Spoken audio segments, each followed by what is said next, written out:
neste ano a gente teve 6 quarterbacks draftados aí no primeiro round, certo? Em primeiro lugar aí o Caleb Williams, no segundo lugar o Jayden Daniels, né? Lembrando que Caleb Williams está no Chicago Bears, Jayden Daniels está no Washington Commanders, na sequência Drake May, que foi o New England Patriots, Michael Penix Jr., que foi para o Atlanta Falcons, J.J. McCarthy com Vikings, né, falecidas opções, e Bo Nix, que foi para o Broncos. Eu estou sorrindo porque, obviamente, eu vou fazer uma previsão ousada com o meu clubismo. Mas eu não vou dizer tanto pelo clubismo, eu vou mais pelo atleta. Tá? Então, eu não quero dizer... Eu não vou falar que o Broncos terá um imenso sucesso esse ano, porque eu não acho que vai ter. Eu acho que vai ser um ano de reconstrução. Mas uma boa reconstrução, vai ser um ano de esperança, vamos colocar dessa forma, porque a gente vai ver algumas situações aí melhorando. Mas o que eu quero falar sobre esses 6 quarterbacks aí é que, eu diria against all odds, né? Tipo, tirando todas as casas de apostas, e eu vou embasar isso agora, claro, eu vou dizer que o Bo Nix vai ser o melhor quarterback deste ano, dos rookies draftados no primeiro round. E agora eu vou embasar. Prontos? Vamos lá, ansioso. Vamos lá. Bo Nix, ele já vem com um histórico, obviamente, né? Já é comentado há muito tempo sobre o histórico dele na faculdade, né? O quanto ele foi bem na faculdade ao longo dos seus anos em Oregon. Ele é o quarterback que teve mais experiência de toda a faculdade. Isso foi comentado antes, no pré-draft ali e tal, no próprio draft foi comentado, depois também.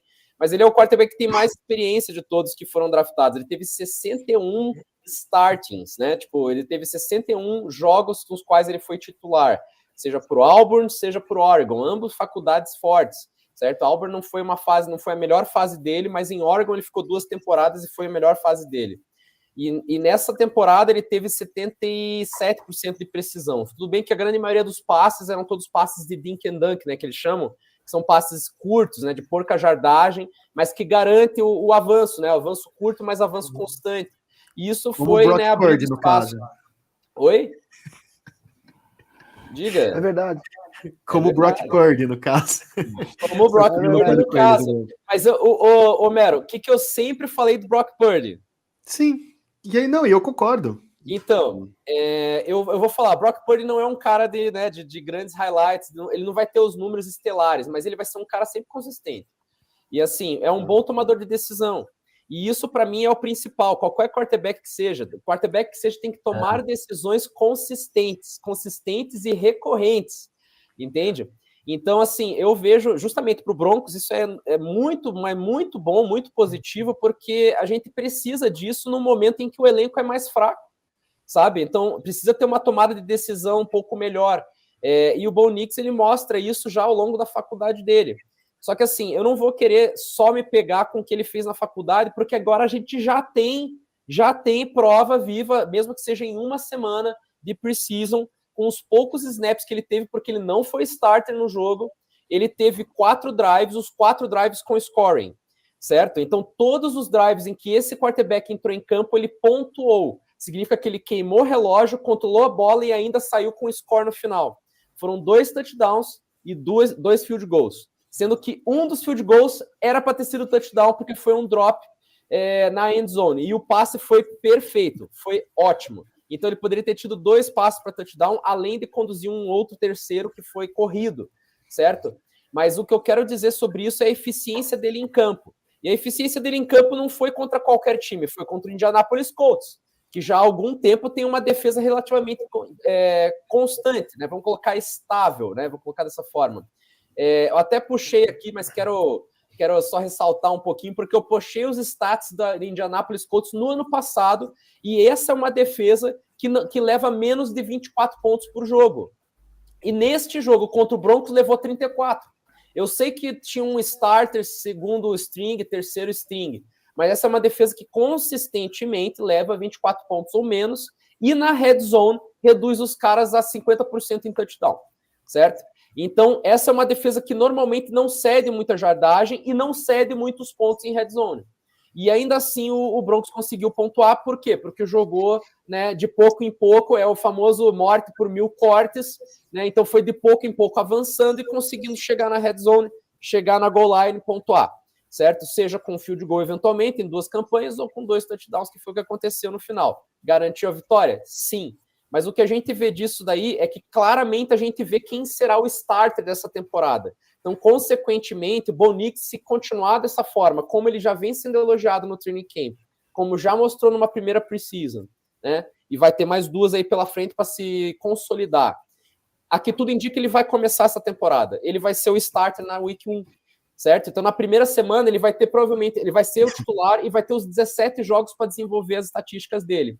Por que eu acho que ele vai ser o calor ofensivo deste ano? Acima até de Caleb Williams.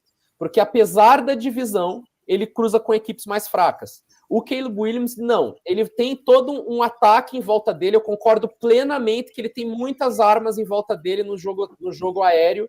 Né? No jogo terrestre também, que DeAndre Swift é um bom running back, vamos lá. Mas com certeza no jogo aéreo ele tem... Na defesa também. Não, é eficiente, não dá para dizer que não é.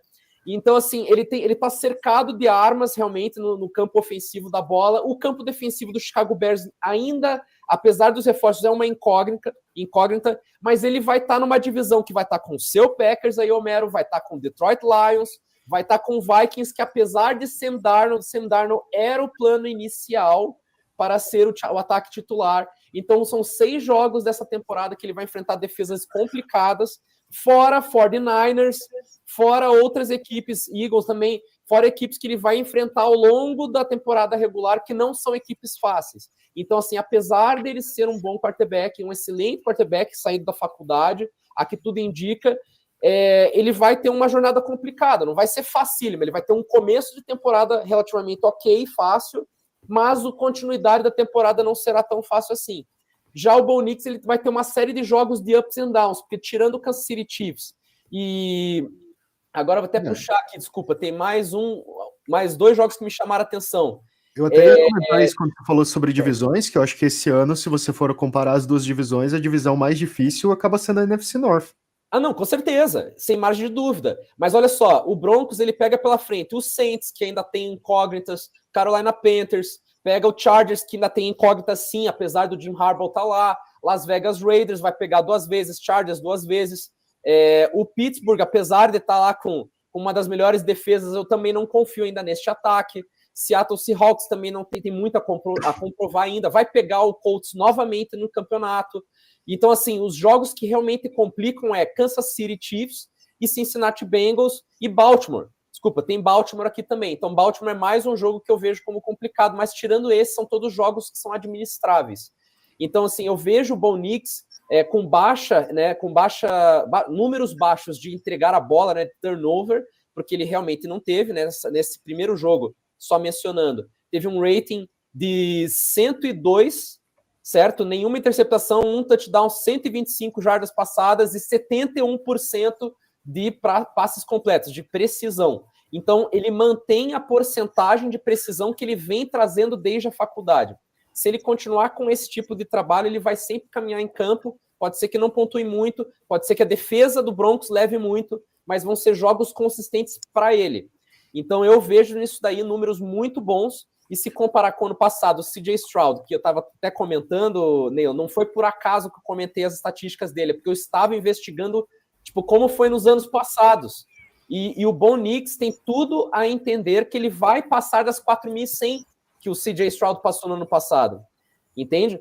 Então, se ele tiver isso atrelado às estatísticas, ele pode ser um excelente quarterback de estatísticas nesse exato primeiro momento. Não sei se vai ganhar muitos jogos, não consigo garantir isso por causa da defesa, mas os números com certeza vão dizer isso. Então eu acho que ele vai ser o melhor quarterback deste ano. Huddle Podcast. Let's go! Tudo sobre a NFL. Toda quinta-feira, às 20 horas.